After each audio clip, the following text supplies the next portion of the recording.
This is the Padua Podcast Network. Most plants reverse the process at night. They expel carbon dioxide and absorb oxygen. Running a Fever, episode 175, 5 health benefits of houseplants.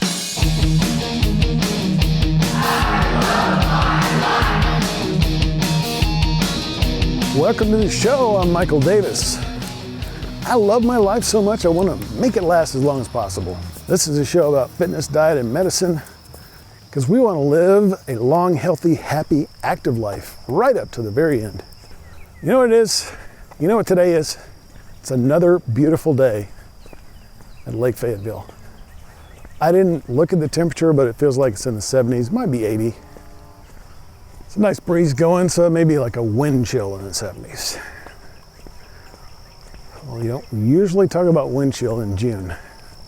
Something going on today at the Botanical Gardens, I noticed. Some live music there, amplified music, I noticed, which is, I think it's kind of strange because it's Tuesday. But it may be something they wanted to attract people during the week. They've got a special occasion going on, I'm sure. There was an episode of Wonderful Life with Tom Rohr in which he talked to a botanist from Botanical Gardens, and she talked about all the different events that they have there. And it's a very active place. So, but yeah, I had to come out here today. It was just too beautiful not to come out. And it's been over a week since I've been out walking, so this activity is really tied to the podcast. So if I feel like walking, I better have something to talk about. And today, that something is the health benefits of houseplants. This idea came from super listener Hank, who also happens to be my mother, who presented me with a houseplant not long ago and sent me a link to the article, the main article that I'll be talking about today, which was from treehugger.com. We're not just going to talk about houseplants, we'll talk about some other things, but I think it's really appropriate for me to be walking along in this bastion of nature in the middle of a populated area.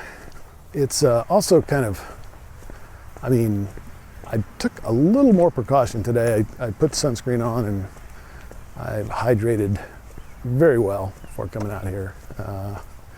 40 ounces of water, just pure water, and then a couple of supplement drinks dissolved in water. So I think we're going to be just fine today. The temperature's not too extreme. I am wearing compression pants, which are probably a little bit too warm for today, actually. Probably didn't need that, but it feels good, you know. Plants are not only decorative, but they're good for your health, and here are 5 reasons. We all know the benefits of fruits and vegetables, the plants that we eat that are important to our diet, and if we eat them in a healthy way, they can benefit our health in that way. But have you heard that just having these plants around your house or your work, office, or wherever you work can make you healthier? So according to the article at treehugger.com, here are the 5 benefits. Number 1, better breathing. Number 2, staving off illness. Number 3, cleaner air. Number 4, speedy healing. And number 5, better work performance. All right, sounds interesting. How can we do this with just having more plants around? These are all based on some kind of scientific evidence, I suppose, but I'm going to take a look at each one and see why plants provide the benefit and what evidence there is to support that. This article is mainly based on a Texas A&M article from a Texas A&M website that is much longer and goes into a lot more benefits than just the 5 that I'm going to talk about here. All right, so how can plants help us breathe better? Well, when plants are in photosynthesis, that process whereby they take the energy of the sun and convert it to value for the plant, nutritional value, I suppose. During photosynthesis, plants take in carbon dioxide. They absorb it from the atmosphere and release oxygen. Now, I learned something new from this article that I didn't know before. Most plants, actually at night, when they're not involved in photosynthesis because there's no sun or light, most plants reverse the process at night. They expel carbon dioxide and absorb oxygen. This is something that Al Gore probably never told you, or any of those carbon exchanges that buy trees. There are some exceptions though, like orchids. So that's what you should put probably in your bedroom. You're going to get more oxygen there.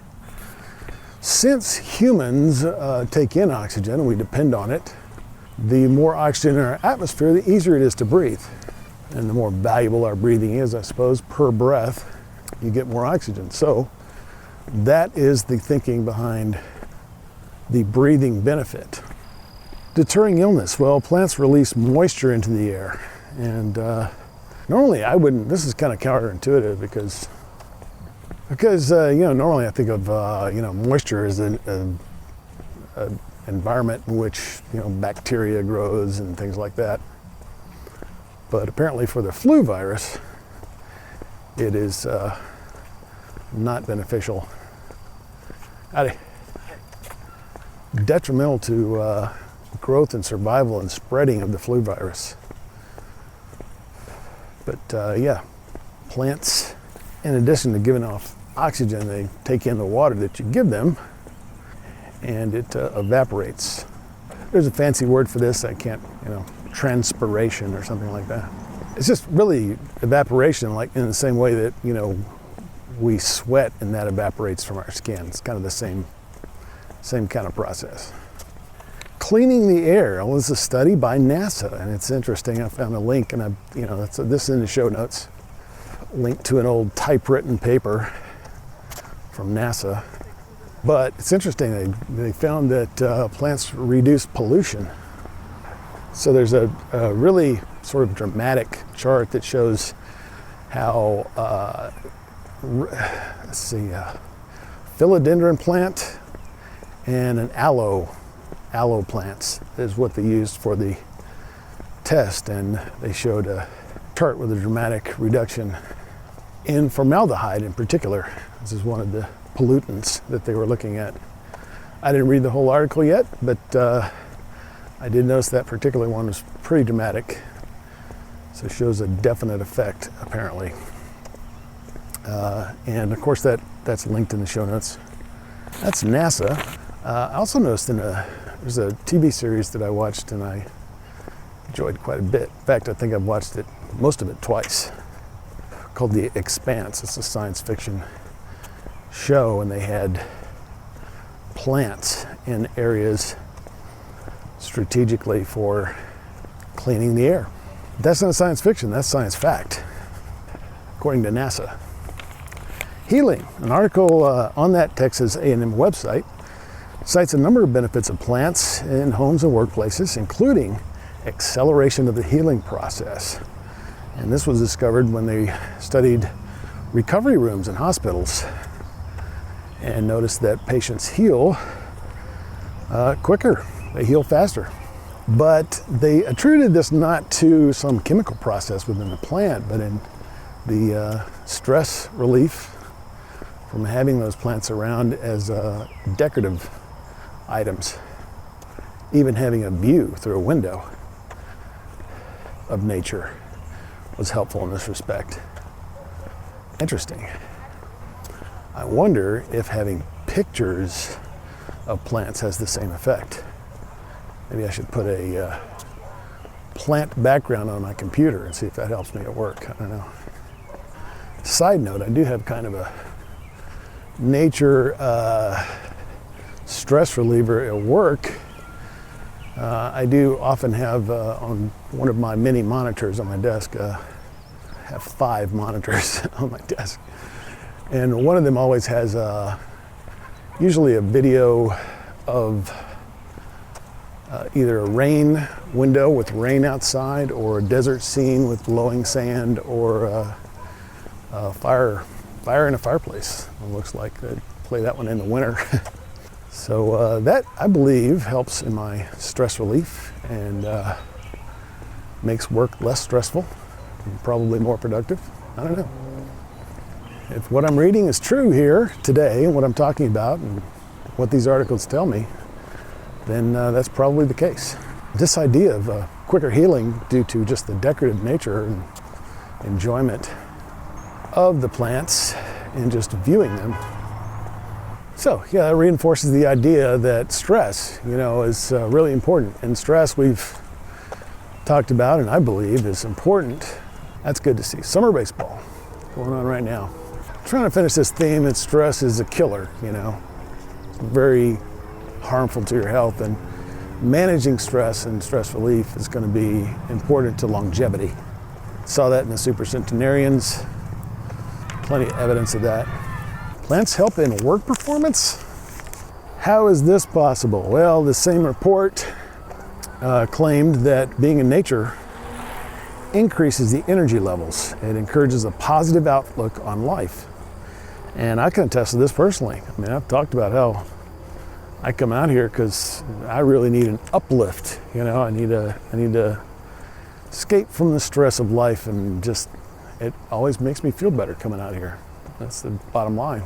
Even if, like today, I'm having a little bit of trouble with my knee, the old injury coming back to haunt me.